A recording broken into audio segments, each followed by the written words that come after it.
Pursuant to Chapter 2 of the Acts of 2023, this meeting will be conducted in person and as a courtesy via remote means in accordance with applicable law. Please note that while an option for remote attendance and or participation is being provided as a courtesy to the public and board members, the meeting hearing will not be suspended or terminated if tech problems interrupt the virtual broadcast unless required by law. Viewers can visit the localscene.media/Duxbury for information on watching a replay of this meeting. Good evening. So tonight we have public safety or partially public safety with us. Brock is going to be moved to the 14th, but we have the police and the fire, and police department is going to entertain us first. So go ahead. Sure. All right, I'm Chief Mike Carbone. Good evening, everyone. If we could start with the PowerPoint. I'll have to tell you when to click it. Sure.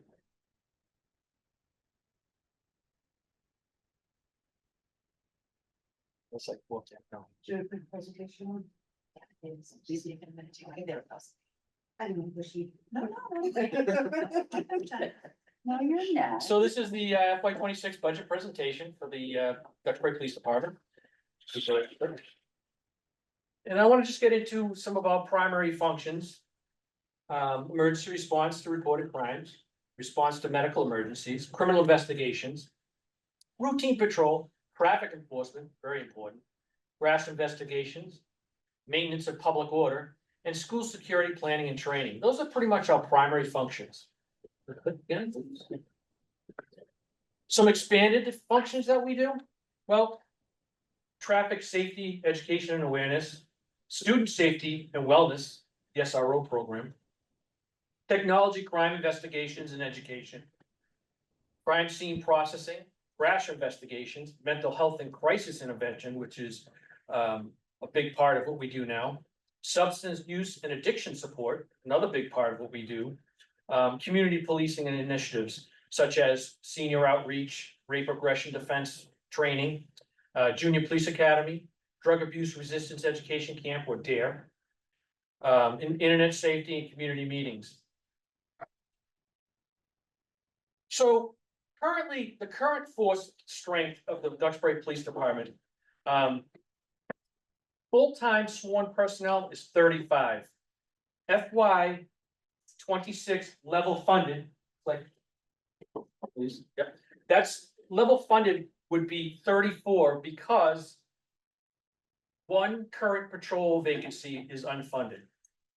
So now the needs FY26, which is a requested budget, is a fund of one current patrol vacancy that wouldn't be funded, and also an additional of 2 patrol officers, which would raise us to 37.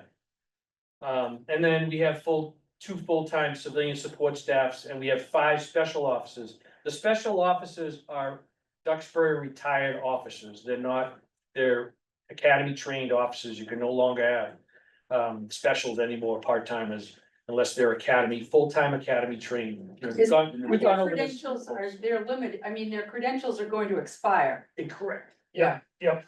So we only have this as a couple of years before they Age out. Yes, age out. age out, yes. And quite honestly, there's gonna be a day when there's absolutely no specials. Because eventually they're gonna age out and Unless Post does something. unless posted, which I doubt it. And just one other clarification, the patrol vacancy that's unfunded, is that a position that we've been carrying? Or Yes. is it a position that we dropped It's a position we've been carrying in the budget? in the budget. Okay, However, if we are level funded. that is the one lose. that will go. Yes. Okay, just to be Yeah. clear, that is something that we've been carrying and trying to fill, but now Mhm. that would be the layout. Okay. Yep. It was funded but never filled. It's So- very hard to fill. Very hard to fill. We have several vacancies still. We're still trying to fill. We just got a couple guys out of the academy. Right. We're working on it. It seems like every time we get close, we have a retirement or someone resigns or something happens. It's just, Okay. it's the nature of the beast, and it's everywhere. It's not just the Duxbury Police Yeah, Department. I'm sure it is, but I was just wondering, what's So- occurring in the environment? Yeah, so basically this vacancy has been a vacancy, and it was, but if this budget is level funded, We can't we won't be able to fill fill it. that, okay. Thanks. So moving on. Basically, this is the division of responsibility. We have basically three divisions. Administration, which consists of myself, the chief, the deputy chief, professional standards sergeant, who does the accreditation and all the training, and the executive assistant, Allison. Then there's the operations, which is patrol, which in my I'll be honest with you, this is like the most important piece of the police department. You have a lieutenant, you have 5 sergeants, and you have 20 full-time officers. And like I said before, just 5 special police officers who don't work the road, by the way. These special police officers are just detailed, they don't cover shifts. And then there's the investigation piece, which is a lieutenant, a detective sergeant / prosecutor. He's got 2 roles. Goes to court. Yep, he goes, and a detective, there's 2 detectives, and there's 2 resource officers as well. And then there's the prosecution assistant, as well. And that's pretty much the divisions, of The the police department. detectives, they have different, responsibilities, though. They have specialties. if you will. Yes, yes, And what are their specialties? well, it could be I fraud. mean, the 2 different guys, isn't there one that's more cyber crimes and a different? Yeah, there are, it depends on their training. But they cross-train. They cross-train, they Okay. do cross-train, we make sure they cross-train, there's, Court, yeah, evidence processing, yeah, records requests. Yeah. that kind of goes along with it. And the evidence piece of that is huge, the detective division covers all the property and evidence, and that's huge, because as we know, it has to be limited to who puts their hands on property and who actually manages it, so there's only certain people, I don't even have access to the property room. So there's only certain people that have access to it, and they're the only ones that can actually move property around, take property in and out and all that, so that's a big piece of their responsibility. Next, please. Quick question. Yeah. The school resource officers. Yep. Where are they So typically? So we have one that's assigned to the high school and junior high. Then we have one that's assigned to basically Chandler and Lower Alden. That's how that works. And they cross-train as well. One's out, the other one covers, and vice versa.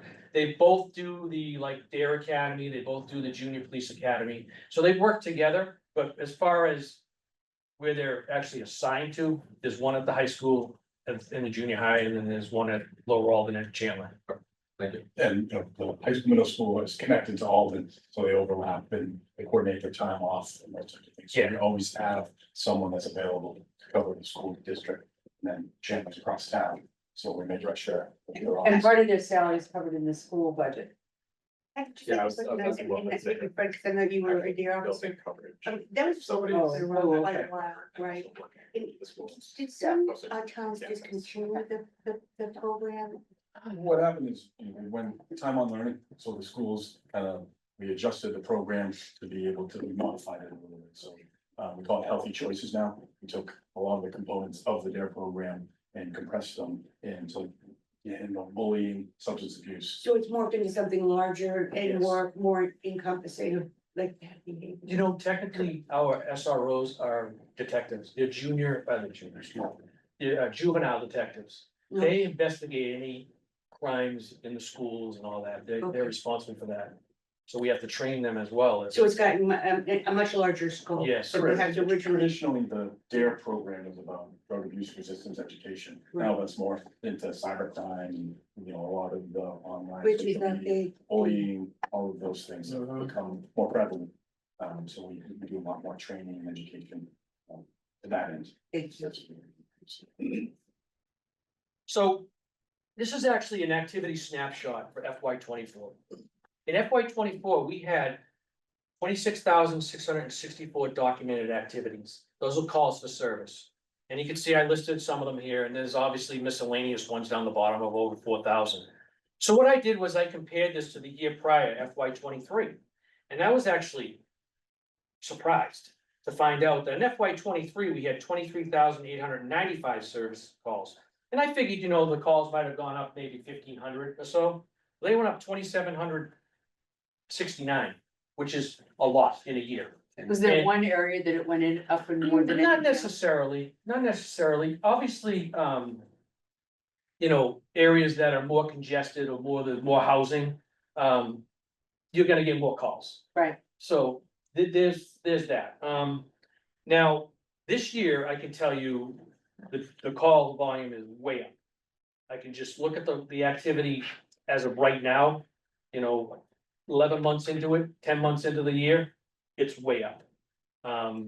You're probably gonna see 30,000, maybe over 30,000 calls. and what's the differentiate, what's different? I just think there's just more calls. It's just, I don't know exactly the answer to that. I can't say that growth necessarily is that's causing this in town. It's part of it. But I just think that people call the police now for everything. You know, we're no longer just peacemakers. Or keep the peace. We're problem solvers. Everybody wants to call us for their problems and to solve their problems. And that gets into my next few slides of the time we spend on these calls.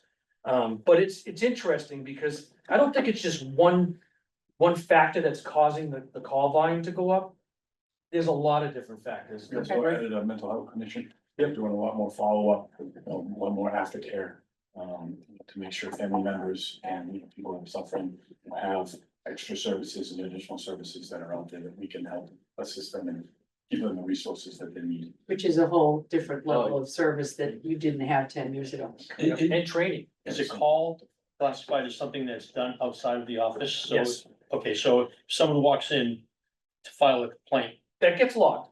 okay, That's a so call. that's a call. Yes, so somebody comes in, and a lot of people do come in and they'll report a crime, like larceny or fraud or whatever it may be. Yeah, that's a call.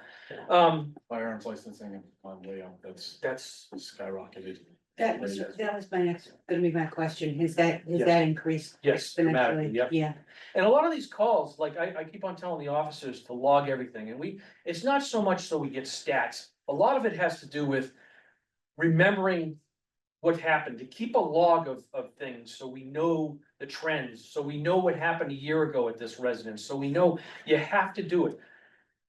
There's been times in the past, and it still goes on to a little bit, but there's certain things that don't get logged, and every now and then we catch an officer who just thought maybe he could talk to this person about their mail getting stolen, they don't have to log it. Well, no, you gotta log it, because those things matter, and it actually helps detectives, because when they're trying to solve a crime, they can go back and they could look at the log and they could look at it and say, oh my gosh, they had this suspicious activity over here, oh, they had a suspicious person. Why don't we go talk to this guy? So there's a lot of involvement going on in, as far as making sure everything's documented and logged, so. it is startling, it's how much of We're the, also seeing huge uptick in fraud. it's startling with our senior population and how Yes. much fraud is, they're being preyed upon. It's sad, actually. And we're trying to educate them to reach out so that we can kind of get ahead of what's out there, because as many types of fraud that you can think of, there's always new ones that are trying to, continue to find new ways to go after senior citizens and all that type of stuff. So that keeps our detective unit busy, but the calls that come in to the patrol force, and then they'll, write an initial narrative, and then there's an investigation that goes on top of that. And it's all trending. Okay. So we're moving forward. So what does That's our a picture- department? No, that's the Is this a title of picture the you slide. want? Is that a picture you? No, you know who that is in the middle right there? That's Chief Capucci. No. Yes, it is. Oh my Yep. God, it is. So you have Chief Capucci, you have Captain Johnson, and you have Lieutenant Shosted on the Oh my left. God. Yep. I could probably name all those officers in there if I could. Don't. Yeah, all right. So, Let it go. so basically, what does our department need? Well, I'll tell you, patrol officers, because now the time has come that we cannot move forward without the same staffing model that we've had since the 1970s. And when I say that, I mean, and I'll get further into it, but we have neglected our patrol staff. We have simply, over the years, chiefs in the past have added to the services of the town in many ways, either putting another detective on, school resource officer, or whatever the case may be, K-9, whatever, and pulled from patrol. So what happens is we neglect patrol, before you know, we're not adding to patrol. So we're stealing from patrol to expand the services of the town. But we're neglecting patrol, and it's getting to the point where we've neglected it so much that we have a staff that's the same patrol staff as the 1970s. It's crazy to think that, but that's the truth. And I'll get into it a little bit more, but, And the population has doubled, right? oh, yeah, and I have some graphs and the next few slides we'll go over. You can put the next one, please. So this is, I found this, Bill, and actually, I shouldn't say I found it. Lieutenant Chubb found this letter from Chief McNeil back in 1976, when he addressed this same issue I'm talking to you about at the select board. Yeah. And he told the select board that, hey, look, the time has come where we're actually gonna have 4 patrol cars with 1 officer in them patrolling the town. And if the select board said, okay, well, that sounds reasonable, and he said the same thing, call volumes up. You know, we have to address this, and this is back in 1976. So. So here we are, 1976 versus 2024. Population has gone up almost over 6,000 since 74. The increase you see to personnel that you see here in the graph is actually not due to addition of patrol officers. It is the addition of detectives and school resource officers, internal transfers pulling from patrol, which created patrol officers vacancies that went unfilled. So that's just pretty much what I explained to you earlier. So over the years, the department has added the necessary services like detectives, but has not backfilled the patrol vacancies created, which would create a new officers technically. So as years passed, the department broadened its services and the patrol division became depleted. And that's really what happened. And as far as police activities, well, they speak volumes for themselves. I mean, they've more than doubled since 1976. So this slide here, I did a little research and I came up with the difference between policing in 1976 and 2024. Well, I'm not going to read this slide to you because, as you can see, is a lot, and I probably could have filled 3 or 4 slides with the differences, but I pulled some of the most important things like the technology and the community policing versus reactive policing, the transparency and the accountability, training and professional standards, data-driven, intelligence-led policing, community relations and trust, and use of force policies. So much has changed. We've changed the policing has changed dramatically or drastically since 1976. And that's, we're still have a patrol force of 1976, which is not a good thing. It's still an Indian of Mayberry land. Yeah, pretty much. Next slide, please. So the next slide is basically an example, and I'll just give you a quick little example of domestic violence. So an officer in 1976, he would respond. One officer would respond. The parties would be separated. Most times the aggressor would be transported to a friend's house for the night, go home, sleep it off. Oh yeah, go home, sleep it off. And then they would make a log entry. Today, it's a mandatory 2-officer response. Question all parties, you're separated, you question all parties. You're mandated by law now to arrest the aggressor. You transport him back, you book the prisoner, you have to document physical evidence. You have to call the on-call judge to obtain a restraining order if needed. You refer the victim to the DA's advocates, and then it just goes on from there. I mean, the department, domestic violence liaison, we have one officer who's a domestic violence liaison. They make sure they follow up, make sure they have the right necessary help and they have the right contacts with the court. And then there's obviously the arraignment and prosecution that the prosecutor's got to work with the DA's office. And another thing too, with a lot of these arrests now, we're mandated in so many ways. When we arrest somebody, like for example, a domestic, there's a 6-hour hold on that prisoner. So anybody that's arrested for domestic violence is held for a minimum of 6 hours. So we have to I don't like to use it, but I will, we have to babysit somebody for 6 hours. You gotta feed them. Yes, we have to feed them. And if by chance they happen to be suicidal or anything like that, we're gonna end up down in the hospital.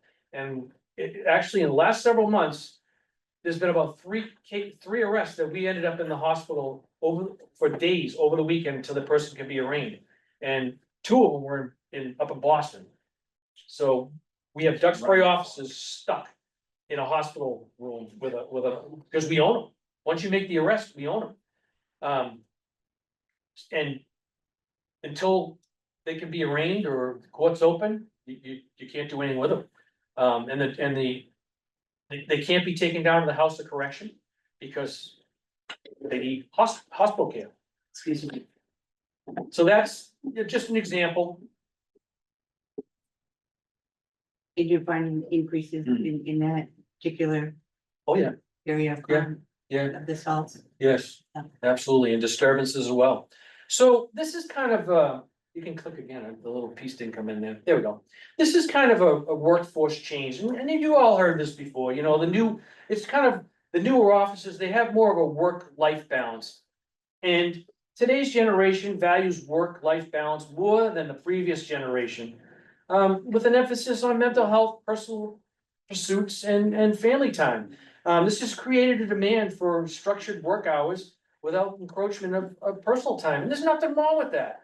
You know, there's nothing wrong with that at all, you know, but the other thing is, management wise, it affects our staffing. It's a challenge for us to properly staff. If we don't have officers that actually wanna work the extra hours, if they just wanna work their 40 and go home, you know, that's tough, because we're 24/7, 365, you know, a year, we're round the clock. Excuse me, chief, Yeah. what percentage of your officers live in Duxbury, live outside of town? There's very few that live in town. See, off the top of my head, I'd probably say we have 5 or 6 that live in town. Which is a good amount, considering the cost, I'll be honest with you, the cost is what deters a lot of our officers from being able to live in town. But we have about 5 or 6, we have a lot of officers that came from town, but they just don't live here anymore. Thank you. So here's a comparison about patrol staffing. Historically, the town has been divided into 3 distinct patrol sectors. In 1976, we had 3 patrol officers, 1 station officer, 1 sergeant. Our current staffing, if fully staffed, is 3 patrol officers, 1 station officer, and 1 sergeant. Our essential patrol staffing would be, this is our needs, 4 patrol officers, 1 station officer, and a sergeant. The current needs of the community necessitate the creation of a 4th sector. And if you remember correctly, in 2022, Municipal Resources actually conducted a staffing study for us. In the conclusion of that study, they actually said that we needed 6 new officers, 6. I don't necessarily agree with that. I think in looking at our staffing, I think what it comes down to is we need that 1 vacancy funded, and we need 2 additional officers. So in reality, it's 2 additional officers in order to create a 4th sector, which is huge, and I'll get into. Is a sector Yes, geographically, right now we have 3, I wanna create 4. And there's a lot of good reasons for that, and we'll go over that in the next slide. So. A lot of these bullet points, are the advantages of having a 4th sector, and again, I pulled a lot of the. Most notable things, rather than get into really fine details, but I just wanna talk about a few things, and basically, a 4th sector allows the department to run at full patrol staffing. This way, when an officer is out due to injury or military leave, or on vacation, or takes a personal day, or out sick, we can better absorb the absence by occasionally going to 3 patrol officers, but we cannot go to just 2 patrol officers. And that's the way it stands to now. So what happens is we end up filling with overtime. It becomes mandatory overtime. Now, going down this list, The safety of officers is obviously priority number one. It takes time to get across town to answer calls, and most concerning is backing up a brother or sister officer. Time is an essence. Officer wellness is an area of concern, consistent concern. We want officers with clear minds, not troubled minds. And I don't think any of us would argue with that. Designated traffic enforcement, that's huge. As well as an increased visible presence of officers within the community due to smaller patrol sectors. So smaller patrol sectors, you'll see an officer more. Having a fourth sector will allow us to do more traffic enforcement, one of the number one issues in this town. Ability to deploy patrol resources in high need areas such as the beach, the schools, without overtime. Dividing areas more precisely means resource allocation can be more tailored. It allows officers to spend more time engaging with the community, building relationships, and addressing concerns proactively, which can improve trust and cooperation. The fourth sector enables closer supervision and more frequent contact between officers and supervisors within each sector, fostering accountability, improving operational efficiency. And also minimizing, the last one here, reducing overtime due to mandatory shift over ordering. Reducing and minimizing being ordered for a shift coverage leads to better performance, lower stress, and improved job satisfaction. Fewer vacancies means less consistent need for backfill of shifts, which leads to a reduction in overtime. That's pretty much the basics of what a fourth sector, its benefits are. So how easily would you be able to fill that position? Very easily. Well, I shouldn't say that. I back up on that. There's a current list right now out. We are gonna be we would post for laterals. Mhm. We have been successful with some laterals. Did you explain to them about the laterals? So laterals are actually, with the chief's permission from another town, because they have the ultimate decision whether to say yay or nay. Is an officer coming from another town. We just recently took an officer from Plymouth who had worked in Plymouth for 10 years. Worked in Plymouth for 10 years, and him and his wife said, you know what? We wanna go to another town. He just, Plymouth just didn't feel he wanted to be there, and ended up coming to us, and it turns out he's spectacular. An unbelievable officer, spectacular. And over the years, we've taken a few officers here and there. And we actually, before that was another officer from Plymouth. But a lot of chiefs won't let their people go. Because they don't wanna go understaffed like we don't wanna go. So, you know, I would have to think twice. Again, you don't wanna stand in the way of somebody's career. I mean, if somebody wants to make a judgment and say, look, I wanna leave Duxbury and I wanna go to, you know, Weymouth or something. Gotta kind of weigh it out, but we're so invested in that person. Maybe you sit down, talk, and explain to the person, look, you know, the benefits are here, we'll take care of you here, and, you know, we're invested in you, and we wanna make sure that you wanna stay, and find out maybe it's just a simple problem that they wanna leave, and you can fix it. But laterals are huge, because they're already academy trained, we don't have to pay for the academy. They already have their basic FTO training, so all we have to do is get them adjusted to the way we do things here in Duxbury.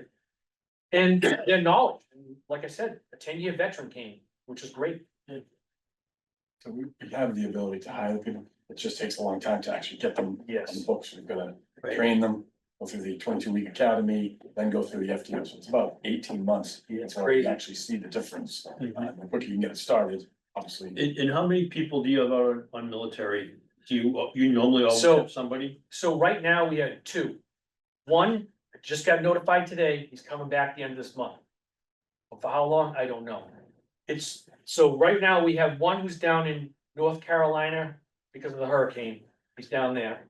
And we had one who was watching over the migrants and stuff, so he's coming back the end of the month, which is good news. And I don't know when the other one is coming back, I think he's got a few more months down there. But that's always, potential Yeah, we have 3 potential that could be activated. activated. And you may have shared this in previous years, but the cost, the department cost in overtime, versus a additional officer. What is that comparison look like? Is it cost saving to do overtime as opposed to, or? So as far as you mean if we did go to the 4th sector? Are you talking about like? It would Yeah, if reduce you're- overtime. If you were able to get a 4th patrol, It would reduce overtime in my eyes dramatically. And I can give you an example of how many shifts we had to fill in the last several months, but. As far as overtime goes, it's kind of a moving target because it's frustrating because. We have now mandatory training through post and stuff, which increased our overtime, because a lot of the training that we have is overtime. You can't do it on shift, they have to do it on their off days and stuff, so it's overtime.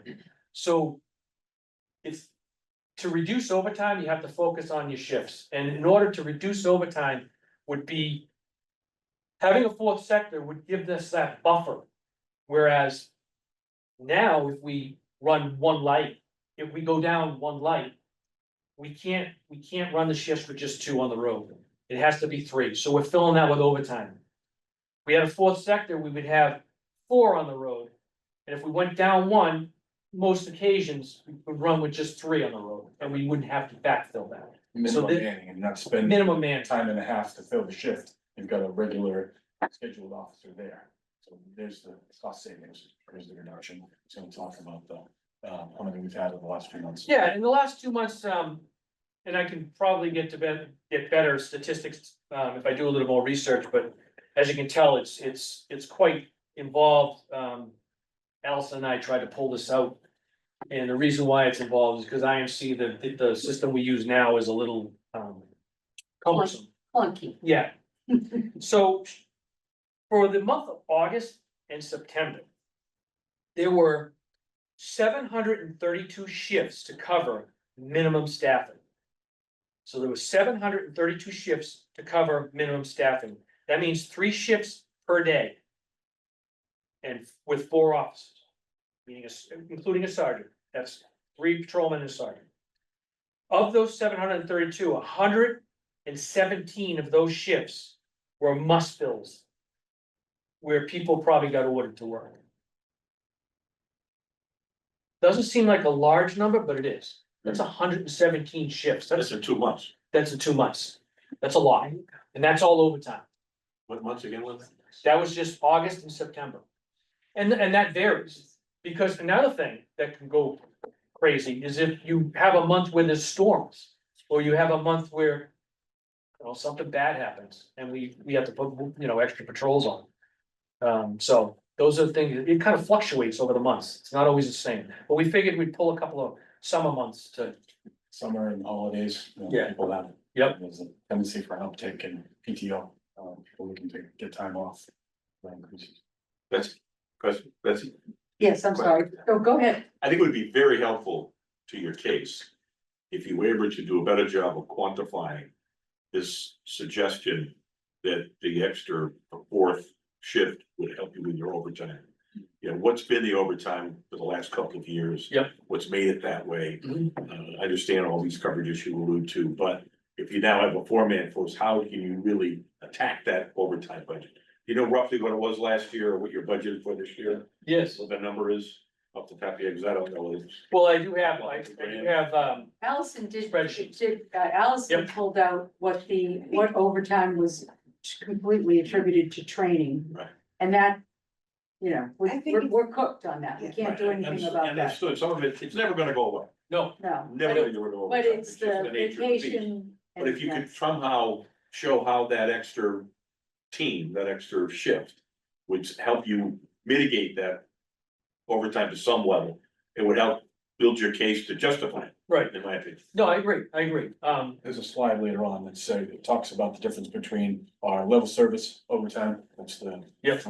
500,099, 272, and we've got 519, 367, so that will break down what the difference between. Do I have that in? Yes. Yes. Okay. So, I think it's interesting to note too that although we're talking about dollars and cents here, right?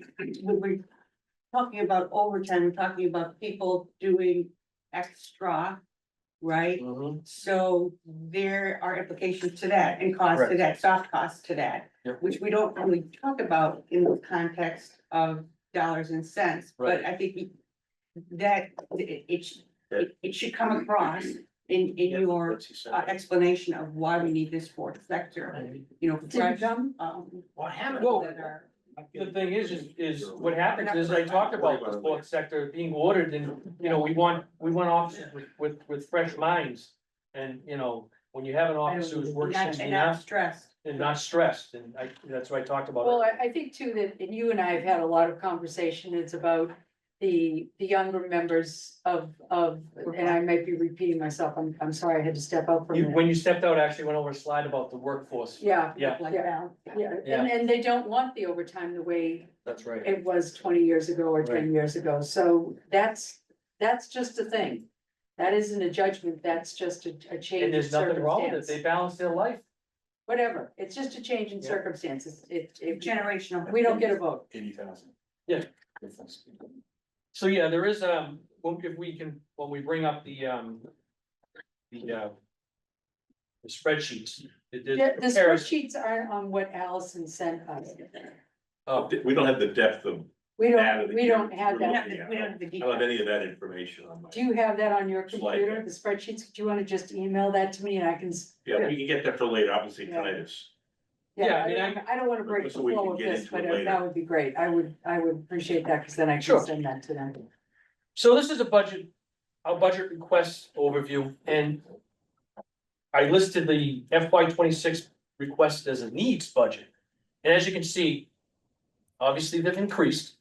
But it's interesting because with FY 26, the needs budget, that's the fourth sector, that's the additional, you know, officers, that's the huge plus that that it gives this town. And it does reduce overtime quite a bit. Do you have the option one budget? Is that in the spreadsheets? That's you in the sent in? spreadsheets. Okay. You know, I thought like Mary could bring those up or something. I don't know. I can if you want me to. Okay, that'd be great, actually, if you want to take a quick look at that. Okay, do you Um, want to, are No, you, let's just, if you want, just get through this next slide. Yep. We'll wrap this up. Nope, do, however you're comfortable. So- fine. Going over my needs budget, my request budget, or, then there's the level funding, the what if we don't receive the funding that we need to do this fourth sector? Well, there's gonna be a major impact. They're gonna lose one full-time position, officer's position. The department is already understaffed. Losing a full-time position would be catastrophic. This is patrol, right? This is patrol, we're focusing on patrol, that's the main body of the police department in this conversation. Officer safety. We can't simply say that this is a priority, we have to actually make it one. Lack of availability, backup when necessary could be devastating or life-threatening, and in reality, placing liability on the town. It comes down to.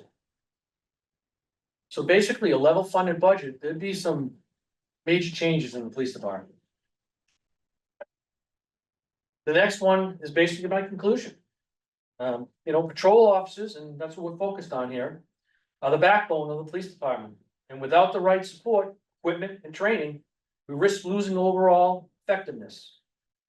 We are no longer operate as a 1970s police department. Instead, we are operate as a full-service, well-trained, and properly equipped force. So let's continue that build, and let's continue to build that and strengthen the department to meet our demands of a modern-day police department by increasing our staffing levels. That's the most important part. So if you'd like, and Mary, if you could, you can bring up salaries and wages spreadsheet. And we can kind of glance at that. We can see the comparison of the level funded to the proposed.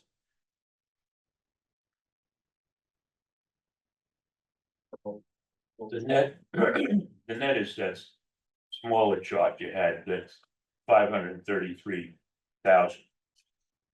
Would be the ideal budget. That's what I got. The smaller chart I had, well, That, was just the 3 budget requests Yes. overview. there's FY 24, FY 25, and then the FY 26 requested needs budget. Yeah, That was listed. that's with everything. Yes, the needs is the with the fourth sector, the want, the needs of the department. That's Yeah. where our goal is. So would the one in the middle, the FY 25 budget be your level fund plus 2.5 that we've been asking? No, actually, you'll see that in the On this sheet chart, here. okay. This is this side, So, you can't see. now, if we scroll down to the bottom. So in here, you can see the last column is the needs, the proposed. Right. And the next column over, the 4,255,437, that's the level funded. What's that number again?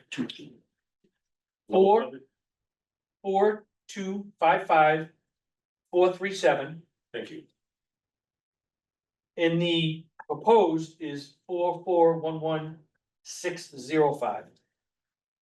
Mary, can you make that bigger or, And it also answers your question about the overtime. thank you. As you can see, highlighted in green, if you go further up. She goes right there. There it is, there You can see the 599,272 is the level funded overtime. Yeah. And the 519,367 is the proposed, or I call it the needs. FY 26 budget.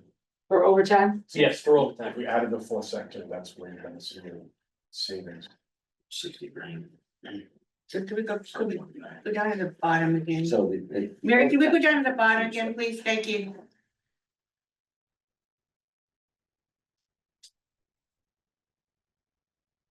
Four two five five, 437, 437. Is this in ClearGov yet? Yes, 4411.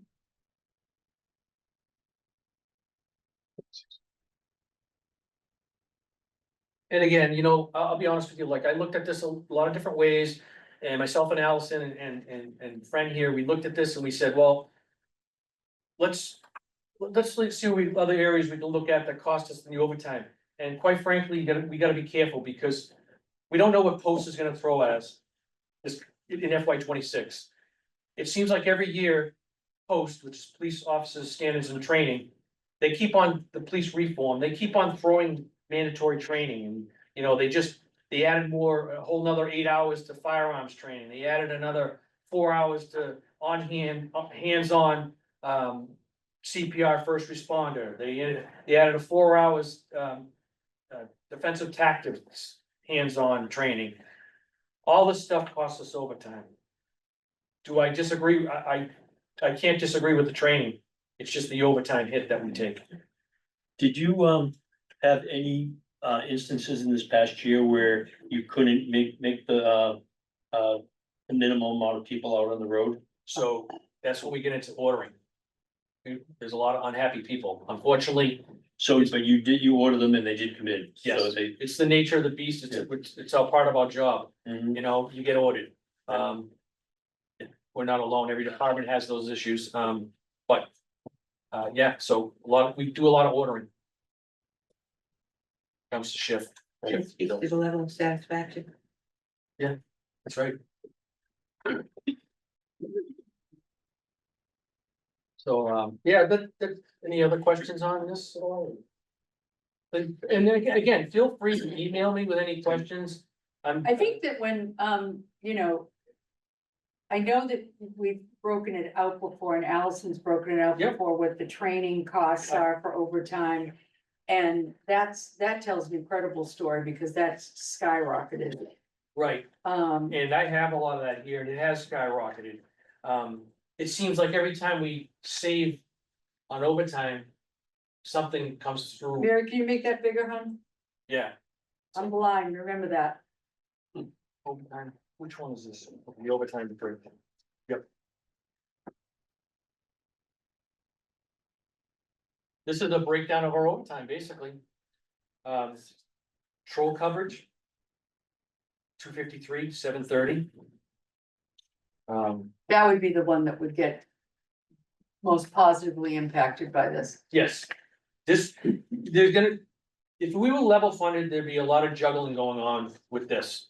To keep the department up to standards, up to that mandatory training, so. Yeah, there would be a lot of constant juggling of trying to figure it out. What's with CBA? That's the contract, Got it, okay, so a lot of this is, actually, that's another thing, we talk about post, but a lot of this is contractual. contractual, yes. Do we get reimbursed for any of the military leave? From the federal So- government? We don't know. So they get paid and by contract. The town pays the difference of their salary, so the military pays them. And whatever the difference is to bring them up to their salary, the town pays, and that's contractual. Some of the storm stuff can be reimbursed if the governor If declares it's- a state of Yeah, emergency, those types of things, so there's a little bit of savings there, but it all depends whether or not an emergency is declared.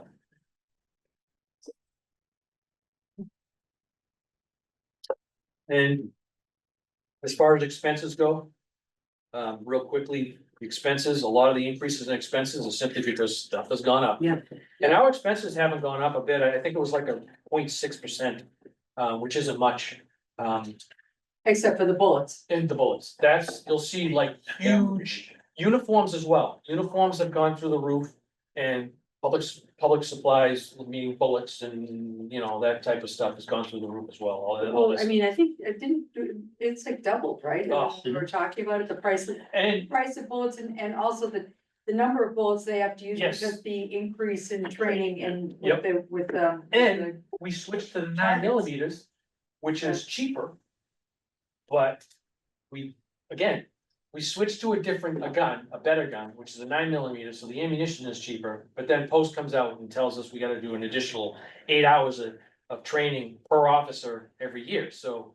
Is Just kind of made up for is there- Where, did I make this up?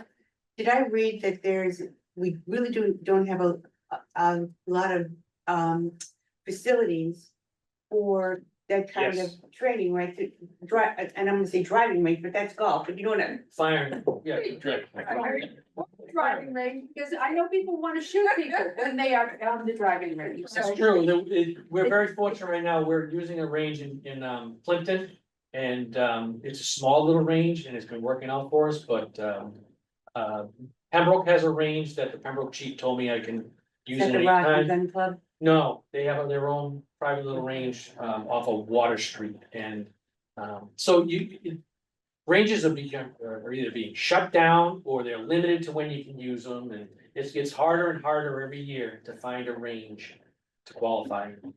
And now with more people having guns, Yep, right, they're required to have training. Yes. Or have carrying Live fire, firearms. well, the governor's new amendment to the gun laws. They're gonna require live firing, so they're gonna be even greater need Greater need for. all across the board Yeah. for more places for people to shoot and train, get that live fire standard. As part of their application process, to get license. so, are there any questions? I mean, I honestly, if you guys have any ideas or, I'm sorry. Just wanted to wrap my head around, the difference when you had the 26 needs budget. That difference of 533,000, that would give you everything you need or want. Yes. Good. Yes, So that's really the bottom line the number. bottom line, yes. And how would it impact capital? Because would you need new No. additional cruisers? No, I know the answer to this, I'm giving you a softball here. no, we would not, and that's a good question, because right away you're gonna think, oh, we need more cruises now, we need more. No, are we gonna need more equipment as far as uniforms go? Yes, but that's actually was included as part of this needs budget in our expenses. We included that, all that, but as far as the main things like a cruiser and stuff, no, we don't need to buy extra cars and all that. Thank you. Again, if anybody has any ideas, please email me, and questions. When I was looking at this and meeting with them with Chuck, they were very kind and gave us quite a bit of time. And then I went back and I'm, jerking around with population. I couldn't believe that the population had doubled, but yet they had the same amount of people that are patrolling and, I mean, it was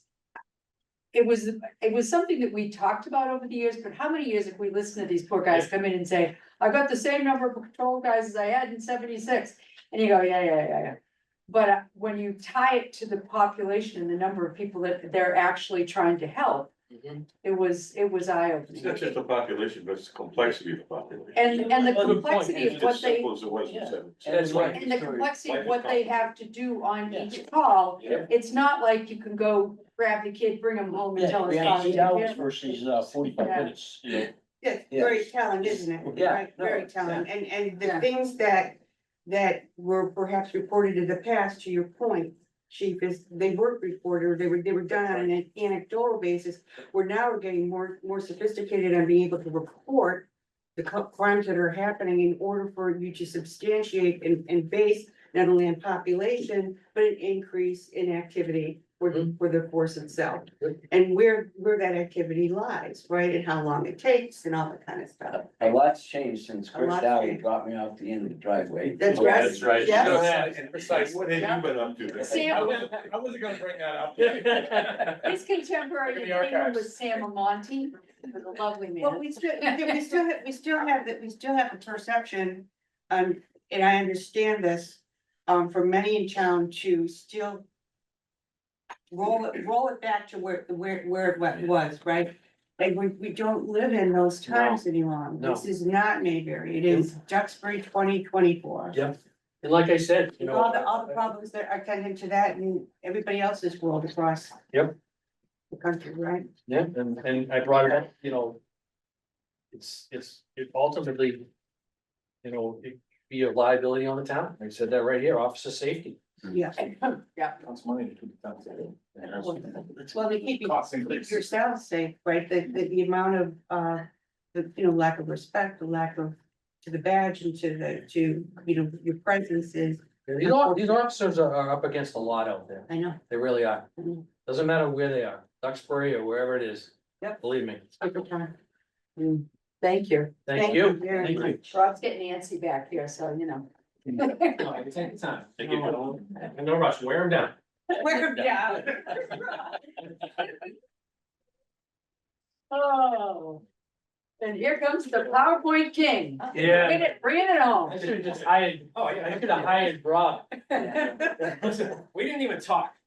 He couldn't even email me his presentation. Really good. Yeah, everything that he just talked about. Uh-oh. Is All right, that's similar, good. except we need bread trucks and we Okay, need. the joke is.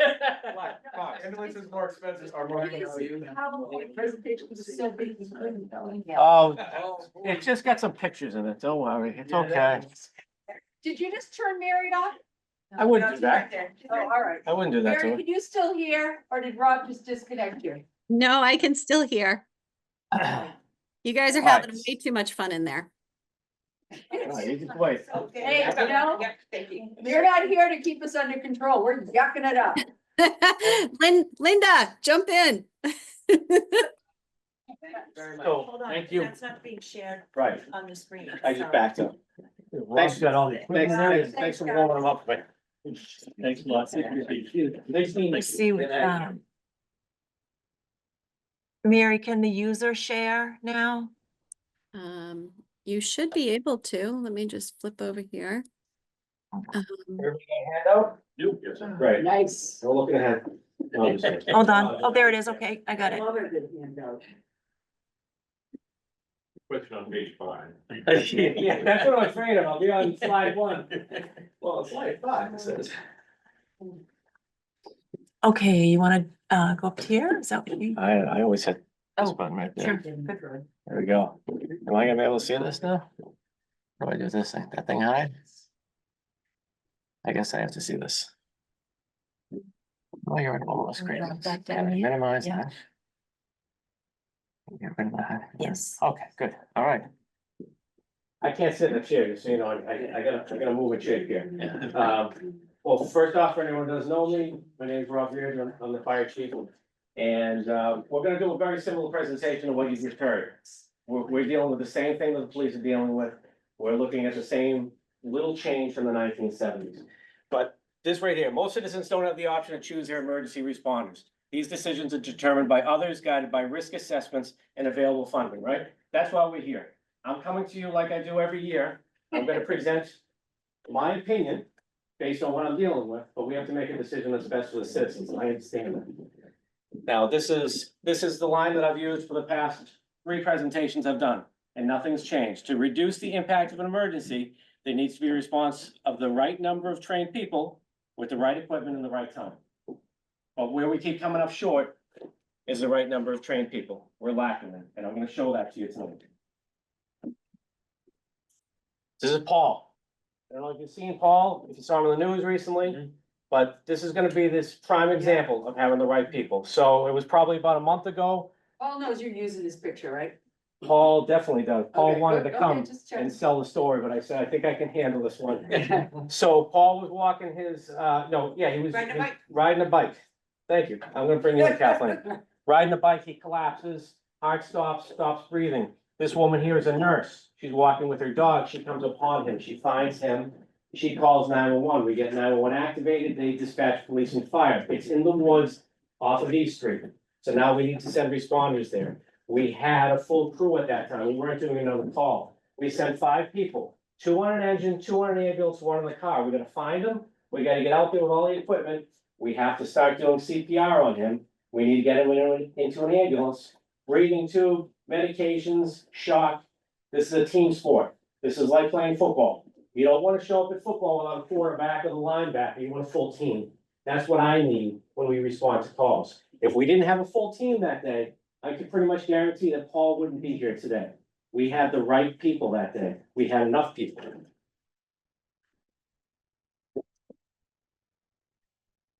One of the first things I want to talk about is funding. We don't just come to you for funding if we can get it elsewhere. So I'm gonna go through this line by line. This is what we've done in the last year to seek alternative funding. First off, when the station was built 12 years ago, we had a line item for a gym.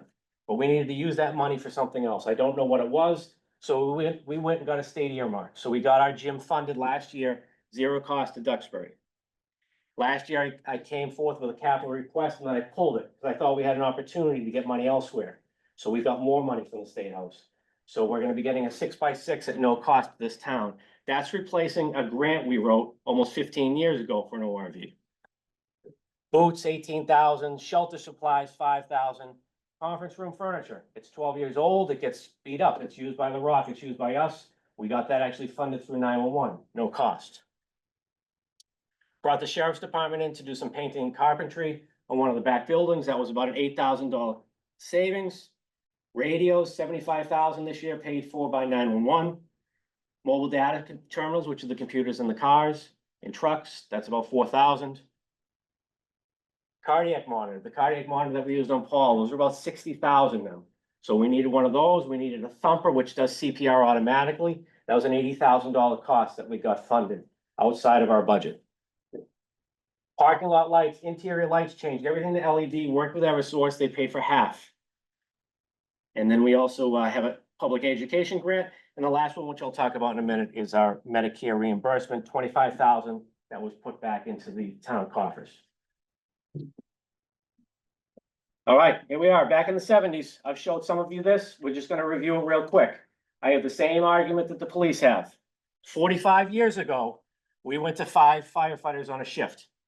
So this is what we had right here.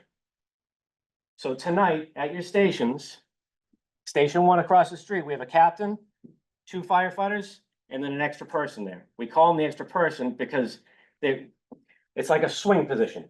Typically on the first call, we send out 2 or 3. Sometimes we have to send out 5.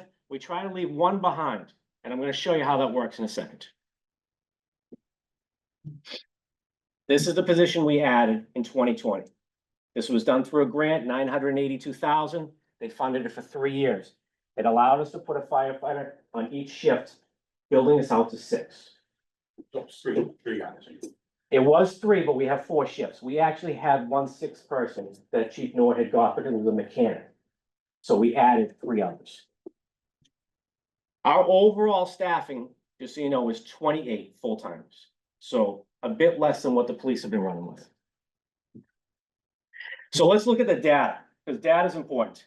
Go back to 1979 when we went to 5, we were running 1,100 calls. Last year, 3,100, 181% increase. Now, here's the big number that you have to pay attention to. The simultaneous calls, 1,467. So while Paul is being taken care of by 5 firefighter paramedics, and you now need an ambulance, we have 1 person left. Last year, here's the other thing, is recalls. We are recalling people 245 times a year now. So in the last year, and I did the data from September to the previous September, 245 times. We started tracking this data 3 years ago. And 3 years ago, we did exactly 150 in a year. So now 2 years later, because that was 2020 to 2021. 2 years later, we've increased that 95 times. Why? Why are we doing it? Because everything is increasing in this town for calls. The same thing the police are saying is what we're saying. And then to a certain extent, to give the devil his due, during COVID, people didn't want to go. So it was Correct. slightly reduced. Call volume did decrease. Yeah, decrease in there, but I even taking that into consideration, they've increased. Yes, that could be part of the reason, but I. I mean, no, I'm agreeing with you. Oh, you are agreeing. Oh, we're not I'm not. Not yet. Is the amount of time that you're on the calls increasing as well? Like they showed that in the fire department. Mhm. It's the same. Yes. You've more For a couple of reasons. requirements. How long were we at the hospital last week? We were looking at over 2 hours. Because we can't get beds. Mhm. So we sent a minimum of 2 of our medics down there in an ambulance at the BI or South Shore in 2 hours. Because we can't get beds. They have no beds. No. In addition, No matter if you go north or south, you still don't have beds. It's the same. Same, thanks. yeah, last week was terrible. I mean, but again, you have to think that they're gone at least an hour and 15 minutes from the time the call starts. On a good day. Sorry. Just so I understand, simultaneous calls meaning getting more than 1 call at the same time, Correct, and recalls are bringing guys in off shift. correct, To cover overtime. correct. Okay. All of I them. want to make sure there's no one late. Did I answer your question? Yes, and also those, when they come in, they have to stay for a minimum of, they get paid for a minimum amount of hours. Correct, 3 hour minimum. 3 hour minimum. And no different than what the police were just saying, right? We have a generational change, right? But more than that, I have a younger population of firefighters who have grown families. And I think things have changed from, I mean, Brian and I have been here for 23 years, both of us, okay? Well, I always come back all the time. Well, now there's a shift. We have husbands and wives that are home, that are now have very successful jobs. So when our firefighters are off, they're the caregiver. So they can't just drop the baby because they're gonna be, in trouble. So things have changed where their responsibilities, they can't just drop it. The other thing I want you to think about is 20 years ago when we joined, we had a thriving call firefighter force. We don't have that today. I struggle to get anybody, but if you look back 20 years and you look at the people that did it, they might have been in business for themselves, they could have been a cranberry grower, they could have been a farmer, they had an easier time of, they were their own bosses, they could drop and come back. So now I have people that are working for big corporations, and it's a lot harder to leave their meetings that they're doing on Zoom to come in and take care of a medical, and that's what I see. We have very few call firefighters, and that's our fight. And if I thought you got rid of the call altogether, no? We're trying to build back up.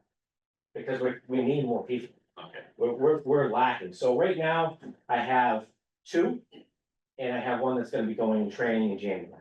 You don't have the same issue that the police have. No. Post that requires specific current training before you can call somebody. No, but I do send them to a full training that the full timers would go to, and that's an additional thing. That's 200 and, do you know what it is? 45 hours. 245 hours. So that's a commitment. If you are a call firefighter, you have to commit 245 hours over about 3 months, Tuesdays, Thursdays, Saturdays, and sometimes Sundays. And for training and you can't miss it. So it's difficult. Yes, sir.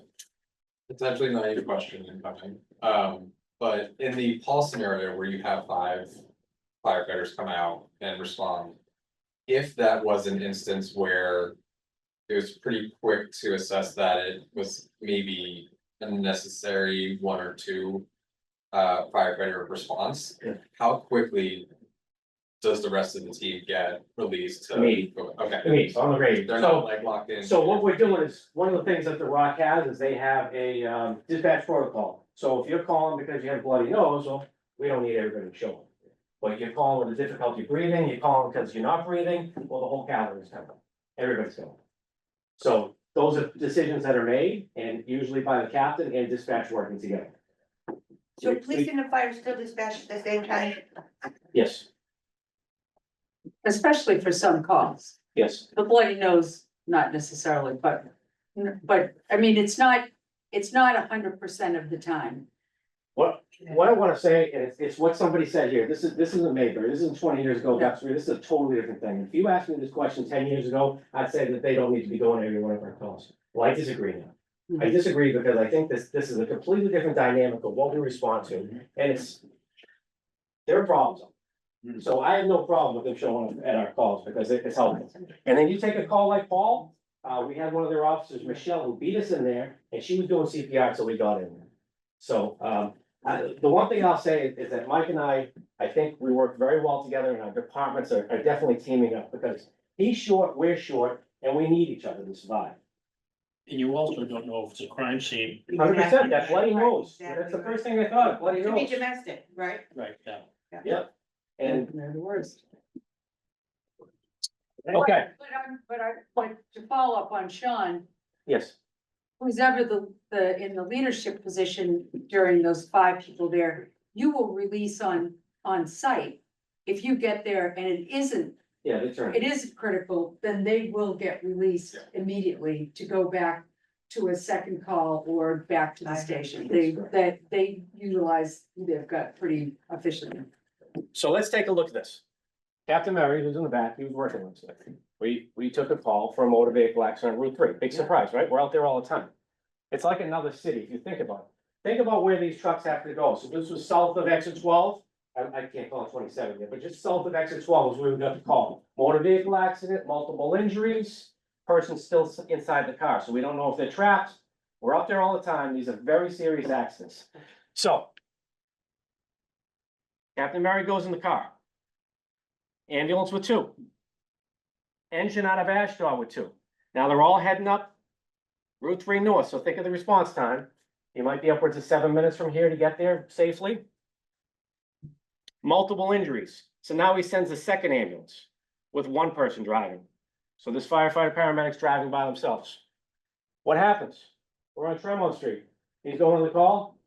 We got another call. Who's left? Is that you? Like, what kind of response do you want? You want the same response that first person got. But this happens multiple times a week. We just had it happen while we were here, multiple calls. This is every single day this is happening. But people don't understand it. So now they're out of service. So what do? Now we gotta figure out. And this goes back to that football team. Who do you want showing up? The full football team? Or do you want some, so Captain Murray made a decision, I gotta send this person alone in an ambulance to a call that really isn't even a medical. It's more a fire related call, but that's what we gotta do all the time. And we gotta shift around and move around to make sure we get the right resources. Ambulance gets there, ambulance reports, I got a person in the car, we don't know if they're trapped. Now we're calling Marshfield to back us up because now we've had to send an ambulance to another call. Again, every day. We haven't even talked about if we get a serious patient. Let's say we have 1 serious patient on the highway, which happens all the time. I need this person to go on the back of the ambulance. Because we're giving medications, breathing tube. This is all the time on Route 3. These are serious crashes. So you look at this staff that I have and tell me how I can do it better. This is the same thing that Nord used to talk about, Chief Nord. One of the things Chief Nord used to say, and I don't know if you remember it, he said a lot of things. But he used to say, Tell me another department where the CEO is out on the factory floor making the widgets. Well, I can tell you the deputy and I are out there delivering ambulances and responding to calls all the time. No other department does it. The amount of times that we have to come back at night to cover calls, not to be a chief, not to run a fire, but to get an ambulance, to get to a call, because we have nobody in this town. This is reality. Here's my budget, what I'm asking for. I'm asking for that extra person. That extra person will allow me to run 3 ambulances. That will allow, Already own. which we already own. And it's kind of like Betsy had said to me, is we probably got the ambulance before we had the people. We did this years ago. We didn't staff it correctly. But we're running these on a regular basis. So we're happy we have it. We're very happy because we're using it. But we just need to staff these. So we're running 2 ambulance calls hundreds of times a year.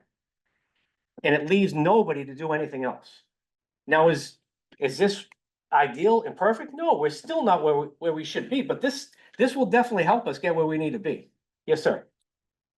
You know, I was just thinking about the shifts, but you're running 24-hour shifts. Yes. So it really only adds 1 person, No, it adds 4. 4 people. 4 That's what I shifts. need- That's what I need. Yeah, sorry. It's He 4 wasn't people. saying 4, he was saying 1. Right. 1 per shift. 1 per shift to bring me up to What was the a math? shift strength of 7. How many are up at Ashdod? 2, Only 2. only 2. So what happens in the event, like you had the other day, all your ambulances are out?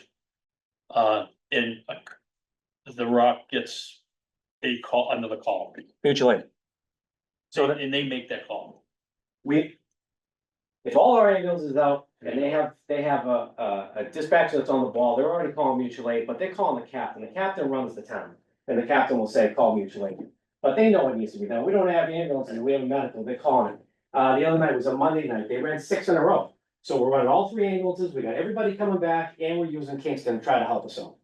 This is, and it's tough because this is like your homeowner's insurance, right? You don't need it all the time, but when you need it, you need it. So we don't need 7 people right this second. There's nothing going on.